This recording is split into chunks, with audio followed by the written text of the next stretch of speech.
Whew. Where do we begin? What a week, but what a night. And let's get right into the co-main event. So if I was to be very fair about how I would have ranked the lightweights coming into this weekend, I would have put Chandler at 4.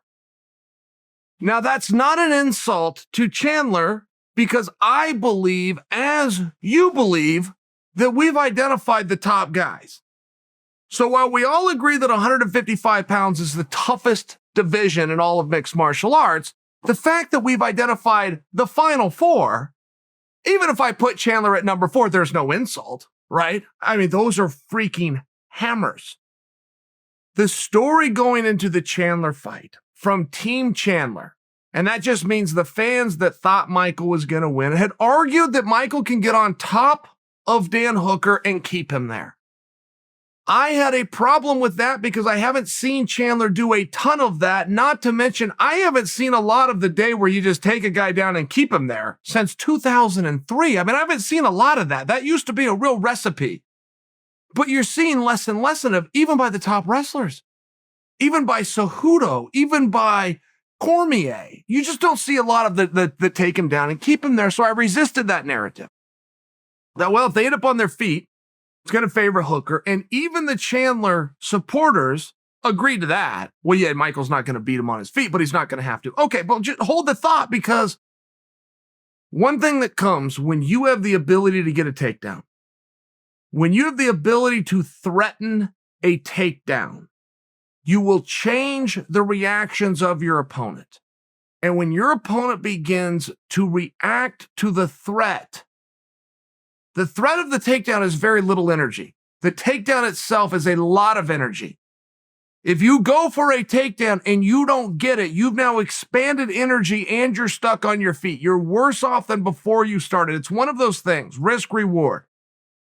Meaning make sure you're pretty damn good at wrestling if you're going to attempt to go wrestle, because you're going to have to get a guy there and then hold him there to get that deep breath. I only share that with you because Chandler, who's a multiple-time All-American, and who came in with the story of his great wrestling, every time he changed elevation, Hooker had to show a respect to it.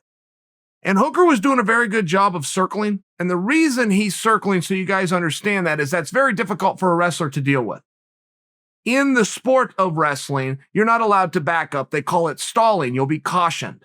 So in the sport of mixed martial arts, if you're dealing with a wrestler and you can ever back up, you'll give him problems right away. Secondly, when you circle, you'll give him more problems. But at some point, Hooker's got to plant his feet and say, okay, there's a fight breaking out. I got to plant my feet to get my licks in, and then I can get back on my bicycle. I only offer that to you because Hooker was doing a relatively good job with this. The trade-off is when Chandler is marching him down and changing elevation, getting that look, getting that reaction. That's what opens things up. You guys might remember a boxer named Joe Frazier. And even the hands that went up that say, yeah, I remember Joe. You didn't see Joe fight. Not very many of you, right? Joe Frazier had a hook. It was called the Joe Frazier hook. It's still called that to this day, where you just bend down, but on your way up, you pop up and you throw a hook. You bend down, you pop up and throw a hook. The guy never knows if you're going high or you're going low. Very basic, very simple if you ever see Joe do it, but very effective. There's a reason that hook hasn't been landed since 1977, but it's still called the Joe Frazier hook today. And I felt as though that's what Chandler did. I mean, Chandler marched him down, changed elevation, popped up and throw a hook, and it was hard. And I will look back at the great debuts I have ever seen in the UFC. I have Justin Gaethje at number 1. It was Gaethje versus Michael Johnson. But not only was the fight fantastic and fun, it was the way Gaethje was going about it. It was the comfortableness that Gaethje had. There was some antics. There was flipping him off and things along these lines that added to the level of excitement. But he was also doing this against Michael Johnson, who was the favorite going in and was nobody's fool and had been there before. It's just one of these things where Gaethje, all of a sudden, he gets sprung into the spotlight. He goes right from one fight in the UFC to coaching the Ultimate Fighter, which is the greatest vehicle for marketing that the sport has and has ever had. So it's a big compliment. It was a compliment to how well he had done. Michael Chandler might be going from one time in the UFC to a world title fight, which would be a bigger compliment. So perhaps I need to reassess who had the better debut. Coming into tonight, it was Justin Gaethje. It might be Michael Chandler. I mean, this was something special. Particularly when you factor in, historically speaking, guys don't debut very well. I'll just use Eddie Alvarez because I know that's a name that you know. He stumbled in his debut and made it all the way to the World Championship, which someday will take him into the Hall of Fame. But he stumbled in his debut. Very common thing. Ronda Rousey in her debut ran into problems. I mean, we can play this game all that we want. Whether you win or lose, you don't generally have this great performance. So for Chandler to go out there and do that, it is going to catapult him, not to mention all the eyeballs on it, not to mention we all did, in fairness, collectively agree that there was a little unnamed Grand Prix going on here. We were in the semifinals, if you will. Whoever's going to win in the co-main is going to fight the winner of the main, and they're going to fight for the belt, which brings Khabib into this. Guys, I'm willing to play along as long as you all want to play along. But Khabib broke up with us 9 weeks ago, and we can keep calling Khabib and asking him to come to the dance. But at some point, Khabib's parent is going to get on the phone with your parent and say, you're harassing my son.